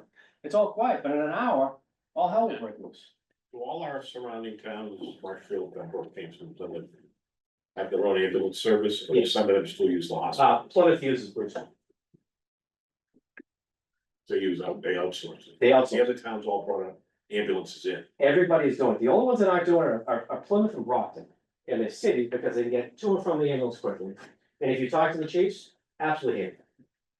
They have no control. The other day, when you guys had the fire over in, Correct? yeah, Gurner, that actually there was a Brewster. Yeah. Sitting at the station. I Yeah. said, what the hell's, and then I figured out, yeah, that's the backup. Yeah, so you take that fire, because that's an example, because we give mutual aid, we take mutual aid. But an example like that fire, that was the second alarm fire, we had 9 towns in here. I had 9 towns, and we were still running other calls. I had to call the Hanson Fire Chief, and I said, can you come in our town and run it? We're out of people. I couldn't keep track of all the calls. We're out of people. I'm trying to run a fire. These guys are involved in the fire. I have 9 towns in here trying to And help. they did come, they're, Everybody came. And Everybody you had to help. which is important then, because when they pick up the phone, they gotta go. Because it's. It's definitely give and take. And I'll be very honest, this isn't just us. We're all, Marshfield at 13 on shift. Pembroke is at 7 on shift and they're starting to fill the 8. Kingston is at 6. Plymouth is obviously much bigger than us. But we're all going everywhere, trying to help each other out and we're all running short. Everybody's trying to add more staff. This area is, exploding in growth. So this is gonna be that budget that I give you.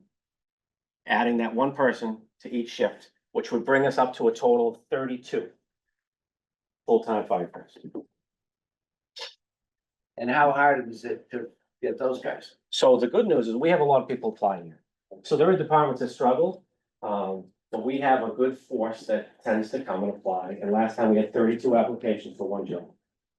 Paramedics, A mix, but we are only gonna be looking for paramedics or somebody who's in school who's almost done. Yeah. And we've done that before. I have to be honest, we're looking for the right person. And if that right person is almost done in medical school, that's what we want. We want someone that's gonna fit in here and work here and wanna be here forever and not leave and go somewhere else. So, Bob, explain it to me, please. I'm sorry. I must have missed something. So we're looking for paramedics, 4 paramedics? Is it Well, firefighter paramedics, firefighter? they do both firefighter? jobs. Okay, We made a decision, how many years ago? 20, right? Almost 20. Almost 20, that with paramedics is what we want to staff with. so it's So- firefighter training plus paramedic training. Yeah, so all these people can go in any one of these trucks. Okay. These, they can go in the fire truck or Wanna the make ambulance. sure that they have dual roles. Yes, dual role, they Oh, do yeah. 2 jobs. So, and so they have to attend 2 trainings, they have to be, Every one of us. and that means that training, the dual training has to be kept up with, et cetera, et cetera. Is that unique to Duxbury or is most towns do that? Everybody's doing that except for Plymouth, but I think you're gonna see them try to run their own ambulance. You can't, the EMTs will, so I remember a friend of ours, actually, their son was a diabetic. And EMT responded at that point in time, and they couldn't give him sugar. He's going into a diabetic coma, but they, because of the limitations of what they're able to do, they could not. They knew what they had to do, but they couldn't do it. And the paramedics can do that type of an intervention that saves lives. So that's what If we I can decided share to do things 20 and years not ago. violate HIPAA. And that's why I love that Paul came out and he's actually coming CPR training, help people, and it just, there are so many stories like this of extreme interventions that the paramedics are doing in the trucks, and it's incredible what they do. So schedules, it's been talked before about, well, let's hire peak staffing, right? Jerry moved to Florida. That's okay, but I'm still gonna hit it because I think it's important, just in case anyone's thinking, like, why are we hiring people during the day? Right? Day's your busiest time. Well, my argument is, I have a couple. First off, everything's gone up. It's not just the day. Are we busiest in the day? We are. But when you call me at night, you don't call me because you got a stub toe. You don't call me for that minor call. You call me because you're sick or you're dying. Those are our worst calls. Those are also the hardest time to get people to come back and staff the station. So when we go there, we're taking care of a person who's not breathing, and everybody tied up, and I put the call in for everybody, I'm getting nobody. Nobody comes back. So let's just go over this. Peak calls, 15 hours in the day. That's what it is over the last year, from 8, it's not just 8 to 4. And then during those off-peak hours, we ran 691 simultaneous calls. Those are overlapping calls where the first call gets the best service, the second call gets what we have left. And then we recalled people just over 90 times on those off-peak hours. All right, like Chief Carbone was saying, high hazard occupancy calls. This is one of our reasons why our calls are going up. So, you know the buildings, Island Creek, Chestnut Street, we have a number of them, Park Street, you look at nursing homes, those calls are requesting our services more. So 751 of our calls were to those types of occupancies. It's a higher concentration of people, it's denser, and it can be those people that can be more at risk. You know, it can be our older population. Now, I've heard the question like, well, why are they calling you for a bloody nose? Like, that's not, they shouldn't be calling you.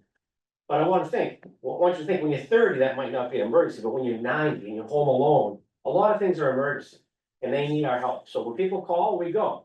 And our population in this town is skyrocketing at that older age. Increased overtime. First thing I want to say is we budget no contingency for our overtime. We budget to the penny. So we fill every firefighter position. This is no different than what Chief Carbone had talked about. I have 6 people on, and when someone's off, I have to fill that position. I need all 6 on. I can't just say, we'll drop to 4, we'll drop to 5. We fill person for person. So since July, I have had 3 long-term illnesses. Very serious, 2 people with surgeries, 1 person with a broken bone, 1 person that might never return to the department. But that's what I'm dealing with, and I now need to fill those. if I got the seventh person on each shift, just like Chief Carbone had said, I would go back to 6. So I wouldn't need to fill every single shift with overtime. So it's funny, I think you had asked what the savings would be. That's a tricky thing, and I can't tell you it will be a savings, but on paper, if I had that seventh person right It looked now, like it was much of a saving. no, it really is. And And then you could pay for one guy out of the 3 or person out of the 3. And the hesitation I have is if you look at the person, I've had a person out since July 10th this year. If I had 7 on that shift, I would just drop back and we wouldn't be paying overtime. We've been paying overtime the whole time and we're gonna continue to pay it. So yes, there's a potential to have a savings, but it's one of those tough things. What if I have 2 people out? Then there's no savings. Town has grown. We talked about that. Fire department hasn't kept up. Compare us to other departments, and this isn't meant to pit us against anybody, but think back to the 1970s. Where we're standing right now, I don't believe there was a senior center. Right? I don't believe there was an IT department. You start to look at where these departments have grown to support the town, and us and the police really haven't changed. If you think back those number of years, and this isn't meant to say anything bad about them, we just haven't been able to keep up with it. So this is the money that we generated or were able to bring into the general fund last year. So just over 1.1 million came in from the ambulance fund. So those are on the ambulance transports, everything we do, that goes back to the ambulance, to the general fund. Just over 26,000 for permits inspections. Those are your resale inspections when people sell their houses, oil tank inspections. And then the final one is our Medicare reimbursement. That's done in-house for us. Our administrative assistant goes out to Medicare to try to get money that we can recoup from them, and that goes in the general fund. Yes. The permit inspection revenue, 26,000, how much do you think that costs you a year? To do it, we don't make our money back. Like it's like I pretty much have to. dedicate a That person was to my it. point, Yes. in that we should go up on those prices. Okay, so in January we did, and we maxed them out as high as we can. It's really not a lot of money. So who said how high you could go? The state. Okay, So we maxed, so in January, last year, we met, I think, like task forces and whatnot to figure out what we could do. So we maxed every single fire department fee to the state max. And so for a home inspection, it's only $50. So you look at some of the and fees, he rides in a truck. He takes a town vehicle. Yep. That we pay for. and it takes time. Yeah. And then Thank you. remember the scheduling, you know, you need office staff, there's a lot that goes on, yes, sir. Oh, distraction, all right, keep it up. Can I ask you a question on the ambulance revenue? Is that net to what we put aside for the new ambulances? No, that's the total there, so I didn't take anything out, we do take a No, portion that's out fine. that goes towards. Just curious. Well, I have to pay for the, Huh? it's coming back to us. Yeah, Those exactly big right. things. I just didn't know how you calculated, that's all. So 4.3 million, that was our FY 25 budget. If we go up 2.5%, you're looking at 4.4. If that's all we're allowed to go up, that 2.5%, my estimation is we're 139 short. So how do I come up with that? Is my expenses have gone up. I know I heard Chief Carbone say his hasn't gone up incredibly. Ours has. And I'll be honest, Is it equipment driven? it has to do with a number of things. One of the big ones is service agreements. These companies are killing us. And I have one of them that, you know, it's 14,000 to have a service agreement for our stretchers, our cardiac monitors. You look at our EMS supplies, let me look at my note, just for a leader bag, you know how we have, remember the numbers? Off the top of your head? $2, now it's 28 or something. Quick, you're on. No. I have to look at the number, it's just incredible increase. And that's what we're seeing, and we have no control of it, we're shopping around, we're buying more on Amazon, to be honest, because we're getting better deals on Amazon. So we're doing our best to find bargains, so I created this budget in August. And looking at my expenses this year, everything is going up more, and I gotta be honest, we're still not gonna be there, it's just, And the hospitals used to, if you use stuff on the bus going to their hospitals, they used to give used to give you, it to you. give it back, and We now used to they're. be able to go in there, go shop and put everything in, now we're getting charged for everything. Everything, Wasn't it the IV bags in the North Carolina? yeah, that's the one, that's the one I'm gonna tell you, cause I wrote it, cause it's shocking, Have a one plant that makes it go down with the Oh, yeah, hurricane. The old saline, it used to be $2 and now they're 28 per bag. that was very good, you did a very good job. Pay attention. Okay, we're almost done. Very close. It's my last slide. I showed this to you before, right? Oh, backslide. Ah, killing my ending. Are we missing a number here? We've got last year's budget. Yeah, We've got so last year's budget, You don't have the 2.5. option. I didn't give you the option too. Yeah, I'm gonna reveal that. Price is right coming up. I'm gonna show it to you. He's saving the best for last. That's, Where's Hannah? that's coming up. But I'll be honest, Mike and I didn't talk at all about our presentations or our budgets. We kind of just prepped them. Oh, you were in cahoots. But I knew that. No, we weren't. No, we didn't. No. I knew because I had talked to both of Oh. you. Chuck knew because we talked to both of you that you were in cahoots. It's the same story. Yeah, well, what was shocking is what he's asking for in his real deal, we're like dead on. It's exactly, because I was like, oh my goodness, and then when he put it up, I'm like, oh, that's exactly what I'm asking for. All right. Maybe he broke into your office and stole it. I don't know. Yeah. Could happen. Could've. So we responded to 3,118 calls, right? How many of those calls do people expect perfection on? Every single one. Doesn't matter if the second, third, fourth, fifth call, we have to find a way to get resources to them. And that's becoming more and more difficult. And that's the reason for these two budgets. I'm gonna give you the 2.5% one, which is gonna be a definite cut. If I have $139,000 cut, we need to cut firefighters. That's the only way that I can make bills work. I cut firefighters, my overtime is gonna still climb because I have less firefighters on the floor. There's not an easy way to make this work. And then the other option, which is probably right about where Mike is, I think it's about a $500,000 increase, is gonna be adding those 4 firefighters. So he's adding, 533. he's adding 2 people for 500,000 and you're adding 4 people for 500,000? Bargain. Sounds like you had a good deal. That doesn't make sense. Did you want 3? Well, he's filling one that he Yeah. already budgeted. He had one budget. Vacancy, no, it's yeah, get a unfunded. vacancy. It's, you said that position was unfunded. Oh, No, unfunded. but he used the wrong word. That's why I followed up on it. It has been carried in his budget. It's unfilled. It's not unfunded.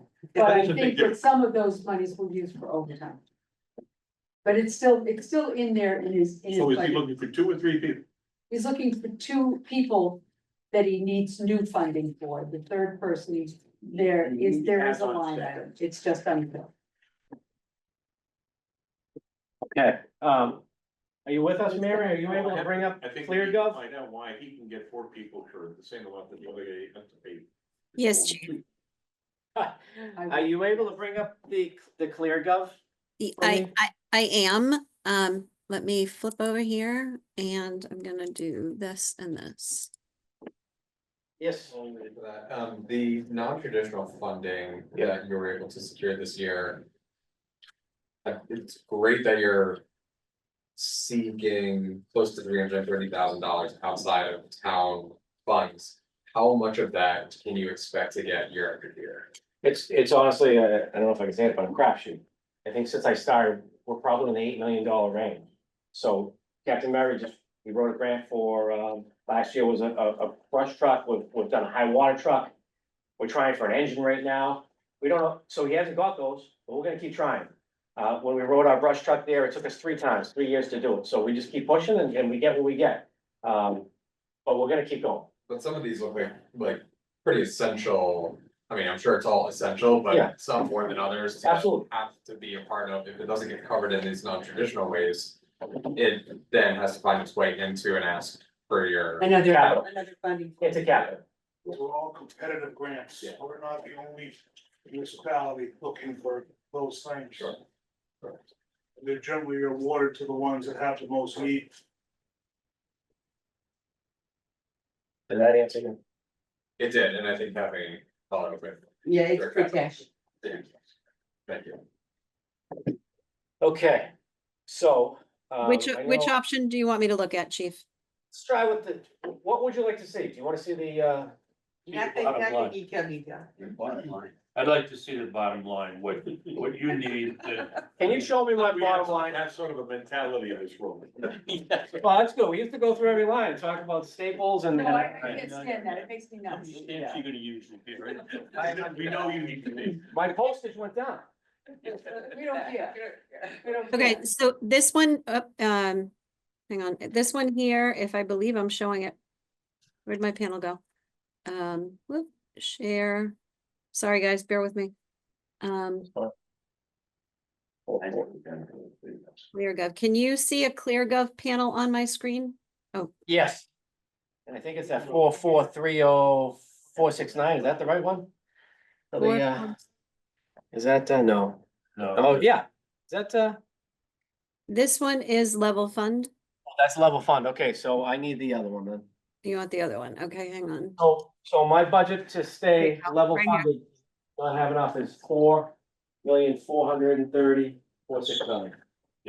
But that's in But clear, that's- that's what I've got in clear though. Okay, But the other one, Denise one is not in, so, no, it is, yeah, it's in there. And there should have been one that, there should have been a separate one that said, department requested. Do you have the right column? I doubt it. Okay, It's a separate fund, bid. yeah, it's a separate column. Oh, is that it right there? Yeah, so cheap. I don't think this one's right. 4488. No, I was gonna say above it, 4947. That's the whole thing. Hang on one second. So are you looking for the whole entire budget or the salaries? Whole? Yeah. Yes, whole budget, 4,947,824.55. You don't get 55 cents. Okay, you want me, No to sense in you want me to go up or down? All right, we're going over 50. well, I'm giving you the choice. No, well, then you have sense in it. Yeah. I did a penny. I told you, we do it to the penny. The overtime is figured out to the penny. Okay, gotcha. Thank you. So, 947,824. Okay.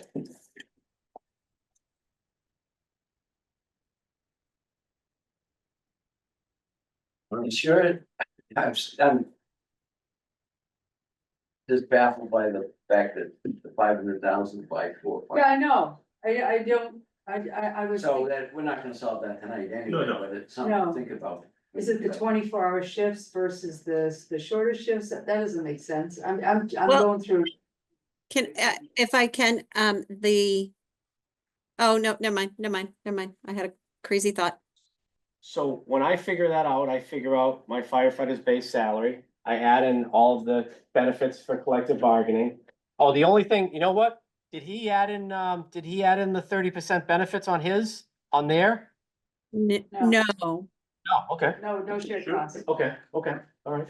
I was thinking that might be, But you did? nope. No, they don't. we can- It's all we can shared figure that. costs. Yeah, we'll work with it. We don't have to sit here tonight. No, we don't have to break the can't. code tonight. Yeah, we don't have the info. So We have, just a reminder, can you guys see my screen? I'm looking at an Excel spreadsheet. yeah, Yeah, you can see Yeah. that? Okay, so what you're gonna see, I'm almost done filling this out, like I said, every department to present to you guys, but you're gonna see option 1 and 2 side by side. Beautiful. Okay, and so the next step is we're gonna add a column here for town manager recommendation and then FinCom recommendation. And you guys will be able to sort of look right across and make those determinations. Let the fun. Yeah. All right, Bottom line, chief, Yes, sir. you have 517,000 to get to your ideal, what you need. Yeah, that's probably about, I remember having 500 in my head. I don't have the exact, well, I can think of 138 to make it. You need 138. just to break keep what even, we're right? doing today. Yep, and I'll be honest, the way emergencies are going, I tried to cut it slim. Emergency numbers is so gonna be I low. would think you'd at least add the 139,000 to the 500 that he's looking for the 4 guys, but anyway. We appreciate it, Chief. Well, that might be the difference, Yeah, right there. it could be. Yeah, what was that? that might be the difference between the two departments. what- If you take the 139 that he's asking for already. And subtract that from the 500. That's probably, 378, 355. Yes, you're right. 517. Yeah, okay. Right, it might be it. I like big numbers, chief. Can't see the world. See places. Right. No, Thank you. no. Any other questions? Capital, so what I've done with capital is a couple things. First off, 2 years ago, I was supposed to put in for a new engine. So obviously last year I was supposed to, I pushed it off again. It'll be 32 years old next year. But I'm confident that based on our maintenance, the way we keep care of our trucks, we can wait till next year. It'll be a 4-year delivery, so that'll be a 36-year-old truck. That'll be over $1 million. This year, we're looking for a command car. So a lot of the towns are putting in for upwards of $90,000 for them. We're recycling everything that goes in these trucks, and we're asking for 72 for to reuse it. The vehicle will have over 100,000 miles. We've worked with Steve, right? What am I drawing a blank? Beach. Oh, yes, Dudley. Steve Dudley, yes. So he would like that vehicle to use with his. So would a few other departments. Yeah. Call from other budget feelings. Oh, okay. Oh, asking for ours? You might be able to put it up for bid. Yeah. You might wanna make, So it has over 100,000 miles on it. These vehicles are taking upwards of a year to get, and it's not necessarily because of the vehicle. Sometimes it's like a light bar. Everything inside, if you radios, wait another year and order, it takes 4 years to get the bid. That's Engine. right, that's right. engine, Well, Engine, the engine. engine. We have 2 ambulances on order, and they're 3 years away, both of them. That's what these trucks are taking. Everything is very, very is slow. it supply chain related still?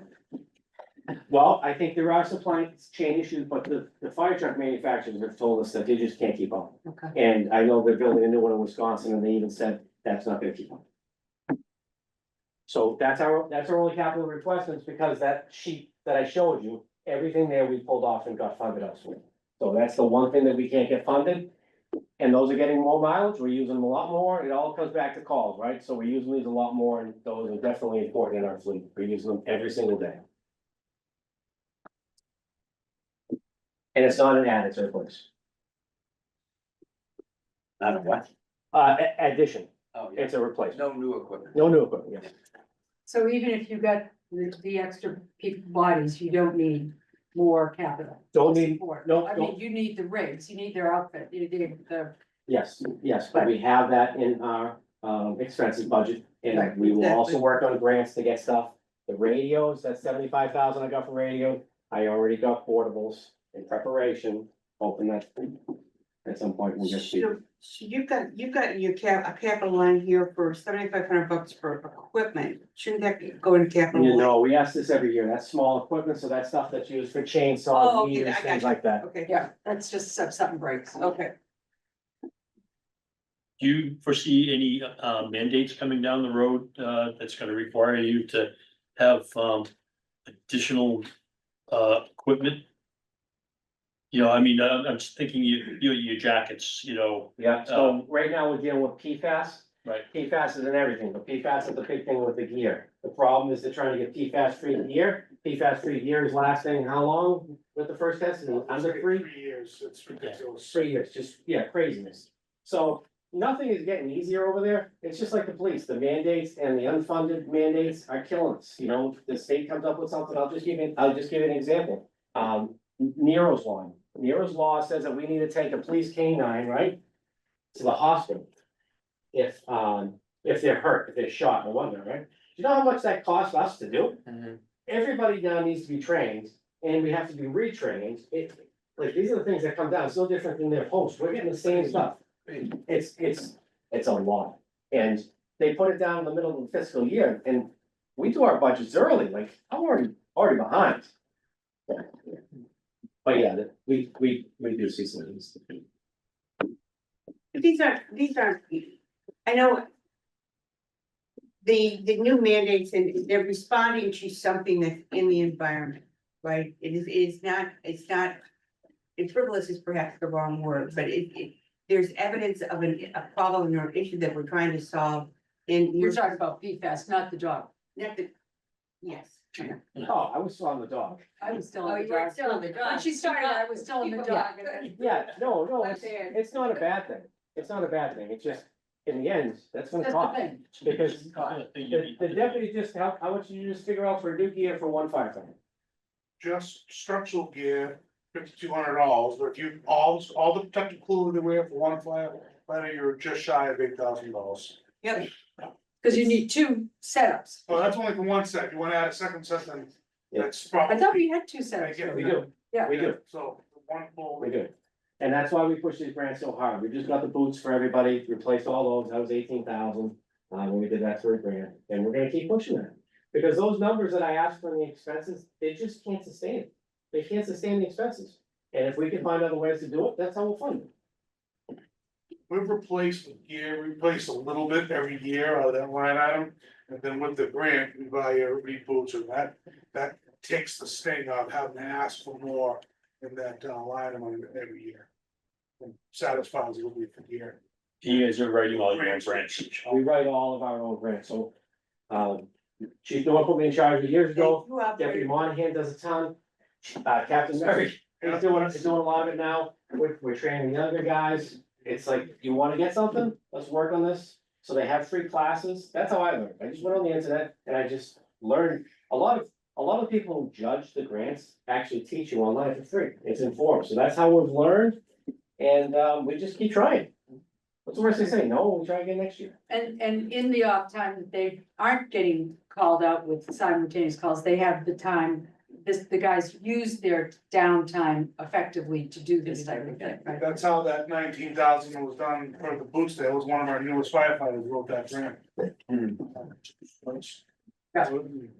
So, pride ownership right there. That's great. We have a good team over there.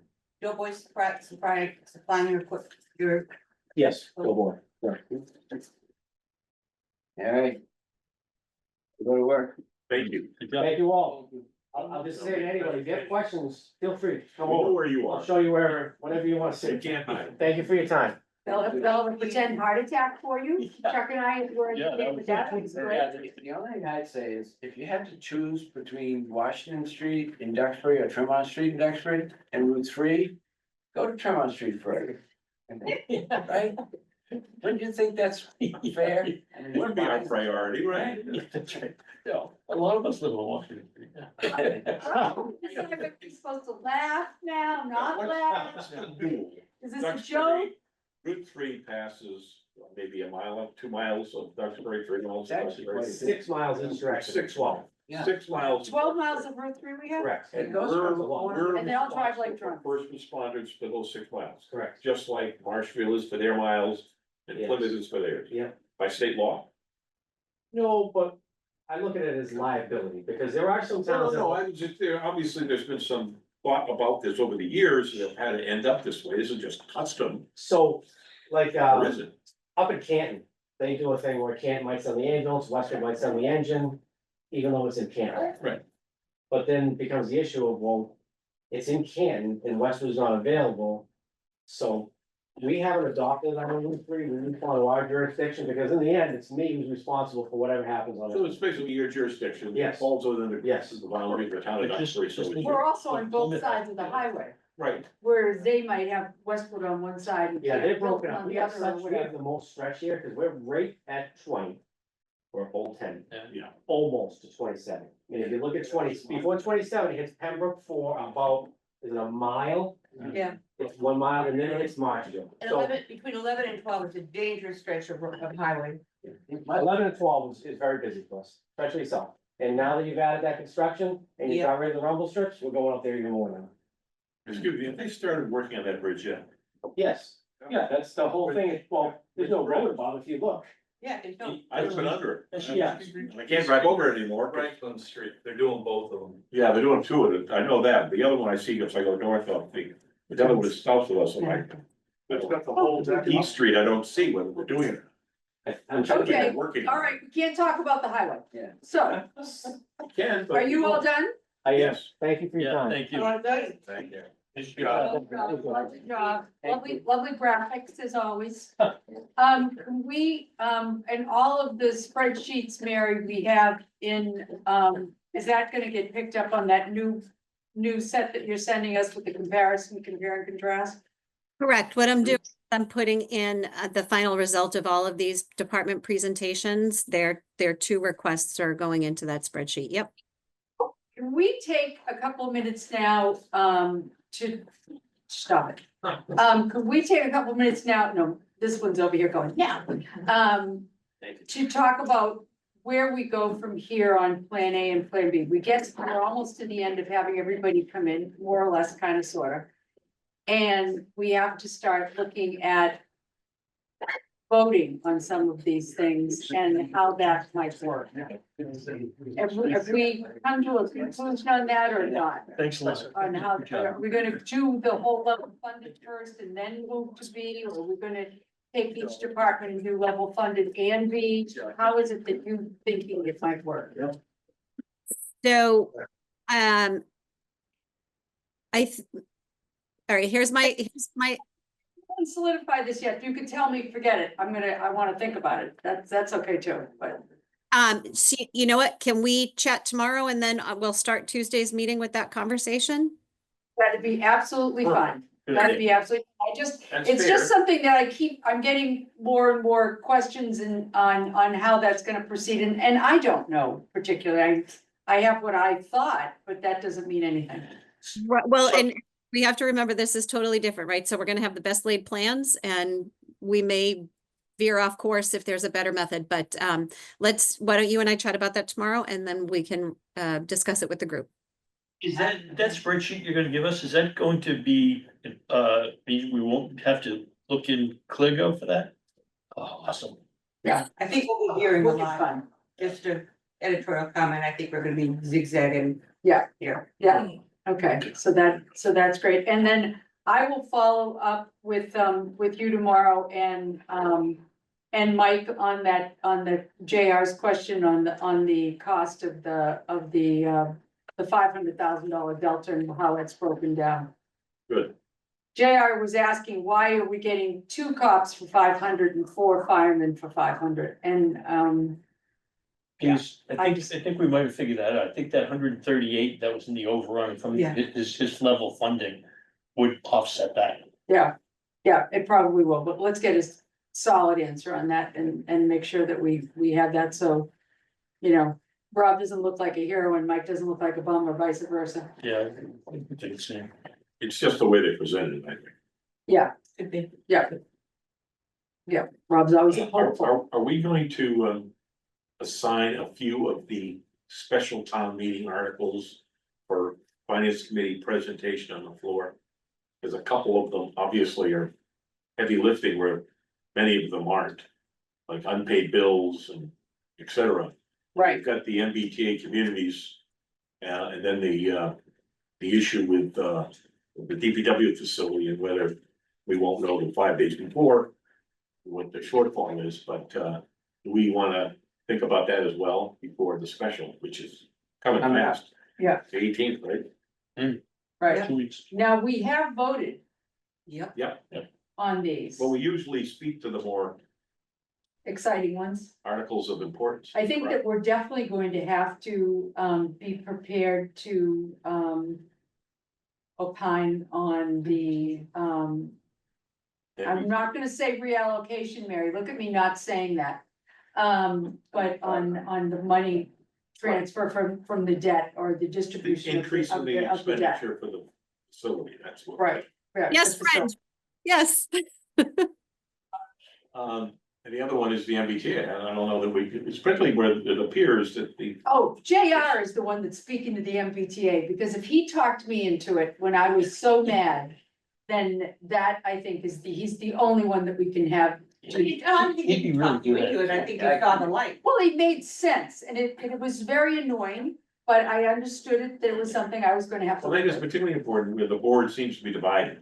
Yes, Two and yes, 2 no, and 1 abstain. I asked him to go talk to the selectmen as well.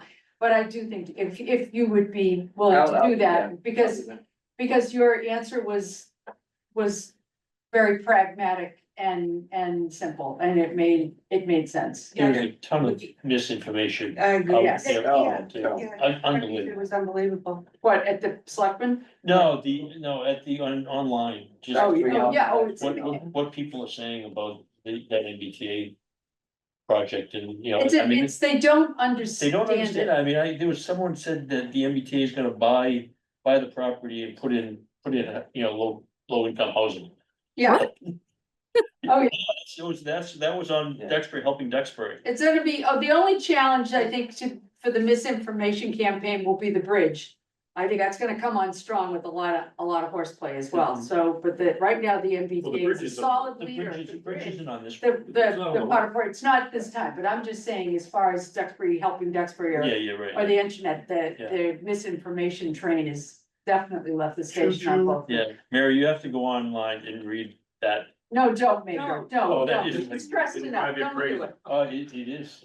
Well, well, let's not get into. Yeah, It's just- it's just people don't understand it. They all think that we're going to have somebody build 800 units of housing. Yeah, yeah, And, You know. 4 children living in every single unit. right, And, yes. yeah, It's the same old stuff, right? It's the same old conversation. And we need to be really looking at this very pragmatically in a way that makes sense. We're not building anything. We're asking for a zoning change. I want everybody to understand one thing. I am not opening this book tonight. All right, buddy. You got it. I listened to the Did you meeting last watch night. the show last night? I'm not. I don't listen to it. I watched. I'm glad you are, You didn't have because to open the book if you want, Yeah, I'm but kidding. anyways, Yeah. it is, there's only about 2 pages you have to look at. Okay, then, Right in the middle. do you wanna move to adjourn? Do you wanna oh, go? good idea. Did you guys start with an update from the school committee meeting last night at all? I know you don't want to open the book, JR, but did our liaisons give an update or no? No, they did not. Would you like to? Would Sean or Teddy, would you like to give a brief, so we don't have to chase Kathleen and JR down the hall? They had a meeting last night. It was a very nice meeting. Okay, that's Teddy's The point of view. report. Sean, do you have another point, or? In addition to it being a very nice meeting, there were 3 different approaches. The first of which was their real needs, is an 8.5% increase from last year's.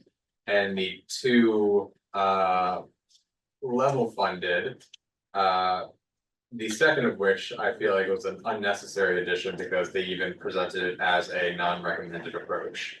But it would essentially keep the full day kindergarten. It's the level funded options plays a game of keeping full day kindergarten and not. And the option B, which they don't recommend, keeps full day kindergarten at the expense of 24 full-time faculty, staff. So, With holding with no tuition. correct. So I did not go, unfortunately, and I haven't been able to see the meeting yet. Was there a recommendation from the school committee? Or a sense of whether they thought tuition was gonna be reinstated? School committee, so Kelly Bresnahan reiterated that this was a concern of hers from last year in anticipation of Right. the schools paying for free full day K. It sounds like the school committee themselves were frustrated at the timeline in which they've been able to look through this information. So what I was able to gather is that members of the school committee felt that this budget is appropriate at an 8.5% because they've been operating so far below for previous years. And that an 8.5% this year would set them up for future years of more. Of a closer to a 2.5 year after year, if we're able to get this year. It was a lot of just digesting information from school committee. Yeah, there's no real no position or nobody recommended Yeah. anything at the end. Well, I kind of laugh at the fact that saying that, they're just getting this. This is the earliest, I think, that we've received a budget from the schools in all the years I've been doing it, Yeah. right? Yeah. I mean, this timeline, at least in my experience, which is extremely limited here. This timeline seems to be very comparable to last year, so that seems like a very odd concern to raise. Yeah. I've had years where we didn't get a budget from them until after Christmas. Okay, so there's that. Yeah. That is how the school committee kicked off before Danielle even went into a presentation. Well, that's unfortunate. with That's that- unfortunate. with that I- frustration. I think that this has been a very, I did read the book. I haven't seen it on, I have read it, and there's parts of it that I look at and shake my head. But, it's been, I think, a really difficult journey for the administration over there, trying to come up with these numbers and come to solutions based on that. So- And it's gonna continue to be. Yeah. So with that being said, I just want to let you guys know that the school committee is scheduled to go to fiscal advisory for their capital requests, and there's a pretty extensive list of capital requests. Next Wednesday, the 13th, they'll be at fiscal advisory. So if you are at home and would like to Zoom in, feel free to do that. And then the school committee is coming before you guys on the 21st of November. So you'll hear their presentation on the 21st. And also on the 20th is when they meet again and will discuss amongst themselves their questions and response to what was presented last night. So that's a meeting that I'm gonna go to. Okay, great. Did they anticipate, I don't know how they left it for next steps, but do you think that they're going to make a recommendation and a vote on the 20th? I think they feel pressured to do so. Yeah, I Yeah. think they do. Okay, I good. think they feel pressure to do so because they're trying and I admired this, that they're trying very hard to stay within the guidelines and our benchmarks of when we have to have the warrant closed, but, yeah. Okay. So they might, Okay. so we'll see. So theirs is the 20th. Their meeting amongst themselves is the 20th, they're coming here the day after on the 21st. But you're gonna go to their meeting on the 20th. I am definitely gonna, join Sean and Teddy, yes. And then I think. Or Shetty, if you prefer, which is what I would say. Mary, I think, Lisa shared that on the 18th, that Monday. I think we were planning on having, so Teddy and I were going to meet with Danielle, Lisa, and maybe members of the budget subcommittee. But Lisa mentioned that, you and Rainey were also planning to join that conversation on that Monday. Is that correct? That's town meeting. No, that's special town Special meeting. town meeting. No, Okay. I did receive an invitation. Let me just double check. Hang on one second. I did receive an invitation for that date. I do have a conflict with the time, so I'm gonna have to work that out. Okay. And I invited myself. of Yes, course. well, that goes without saying. They were really happy I did that. So. Very nice. Thanks. All right, we done? All right, thank you. Mm. That was good, and again, Rock will be here on the 14th. He's just fine tuning some of his numbers and that's fine, and I think we've absorbed as much as we can absorb tonight anyway. Yep, All so right, presentations tonight. yep, motion to adjourn. Second. All those in favor? Aye. Aye, Right. there we go.